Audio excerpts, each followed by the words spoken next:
Maintenant, on peut donc passer à l'étape de la conception du plan alimentaire. Donc, en cliquant sur le bouton suivant ici en bas à droite, on arrivera à la deuxième étape de la création du plan. On peut voir ici les trois étapes qui sont information, conception et confirmation. Donc, à l'étape de la conception, c'est vraiment là où on va pouvoir venir créer notre plan alimentaire en tant que tel. Donc, tout d'abord, on peut venir déterminer les repas ou les collations en appuyant sur le petit crayon ici en haut à gauche. Donc, on pourra venir déterminer le nom de la journée, ajouter des notes, on pourra renommer les repas, ajouter des repas ou des collations également. On pourrait configurer une heure pour les repas. Une fois qu'on a fait ce qu'on veut, on enregistre tout simplement. Et puis, les repas ici à gauche vont s'ajuster en conséquence. Maintenant, c'est important de savoir qu'il y a deux façons, deux écoles de pensée par rapport à la création d'un plan alimentaire. Donc, certaines personnes vont y aller de façon très, très spécifique, donc avec des aliments précis, des quantités précises, alors que d'autres personnes vont travailler plus en mode recommandation. Donc, le logiciel XFIT a vraiment été conçu pour répondre aux deux types de besoins. Donc, vous allez remarquer dans les prochaines étapes toute la flexibilité du logiciel qui va pouvoir permettre de faire exactement ce que vous avez en tête. Donc, premièrement, on a la section des aliments à droite ici. Donc, on peut retrouver les aliments que je vous ai présentés tout à l'heure. Donc, on peut filtrer parmi les aliments pour retrouver, ou parmi les groupes d'aliments, pardon, pour retrouver un aliment très, très spécifique. Donc, je peux venir prendre l'aliment en question, venir le glisser, le déposer dans un repas. Automatiquement, le logiciel va me demander quelle portion on veut donner. Donc, dans le cadre d'une banane, par exemple, on pourrait dire une banane moyenne, mais on pourrait également y aller en millilitres, en tranches, en grammes. On pourrait même venir utiliser ici dans le bas une portion 100% personnalisée, une quantité plutôt personnalisée. Et on pourrait même utiliser une portion personnalisée en haut. Je vais vous montrer comment on peut l'utiliser dans les prochaines minutes. Donc, dans ce cas-ci, on va dire une moyenne banane, par exemple. Donc, on peut voir la moyenne banane qui est ajoutée au déjeuner avec les macros et micronutriments qui se complètent automatiquement. Et puis, on voit les graphiques ici en gauche qui permettent d'afficher quel est le niveau d'atteinte des objectifs nutritionnels qu'on aura déterminés à l'étape des informations. Ensuite, on pourrait également venir insérer un groupe d'aliments plutôt qu'un aliment très, très spécifique.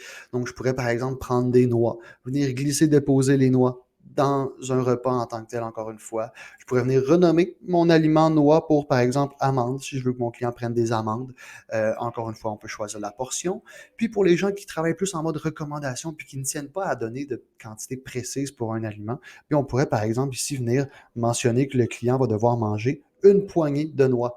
Donc, on devra effectivement associer la poignée à une vraie portion pour que le logiciel puisse calculer automatiquement les valeurs nutritives de la quantité que vous avez donnée, mais du moins le client, de son côté, va voir qu'il doit prendre seulement une poignée d'amandes, par exemple.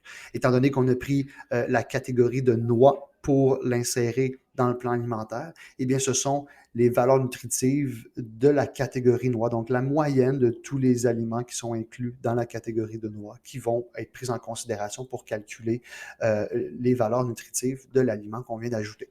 Donc, on choisit une poignée, je peux venir sélectionner une portion spécifique, j'appuie sur la flèche ici à côté de la portion à utiliser, et puis on va voir que l'aliment est maintenant nommé amande. Le client voit qu'il doit manger une poignée. Et puis encore une fois, les micro et macronutriments sont enregistrés en conséquence. Ensuite, du côté droit, on retrouve encore une fois les recettes. Donc, si vous voulez insérer une recette dans le plan alimentaire, bien, on appuie simplement sur les flèches qui sont ici. On va glisser, déposer encore une fois pour remettre dans le repas. Et puis, encore une fois, les micro-macronutriments se mettent à jour, de même que les graphiques. Finalement, on a un concept de journée modèle. Hein? Donc, si vous créez des journées puis vous voulez éviter d'avoir à reconstruire les mêmes journées de façon subséquente inutilement, eh bien, on peut simplement venir prendre une journée qui a déjà été conçue pour la glisser dans une nouvelle journée et puis automatiquement, la journée va être complétée comme celle qu'on aura choisie du côté droit ici. OK? Donc, ça, c'est une des façons d'éviter d'avoir à multiplier les mêmes tâches inutilement. Mais vous pouvez également venir créer une répétition parce que le concept de création de plan alimentaire est vraiment basé sur un concept de calendrier, encore une fois, pour permettre le maximum de flexibilité. Donc, si vous voulez simplement faire une journée type pour le client, par exemple, puis vous voulez répéter la même journée à tous les jours, puis on peut créer une répétition quotidienne, par exemple. Donc, ainsi, à tous les jours, la journée qu'on vient de planifier va se répéter. On pourrait faire une répétition hebdomadaire, donc en choisissant certaines journées uniquement.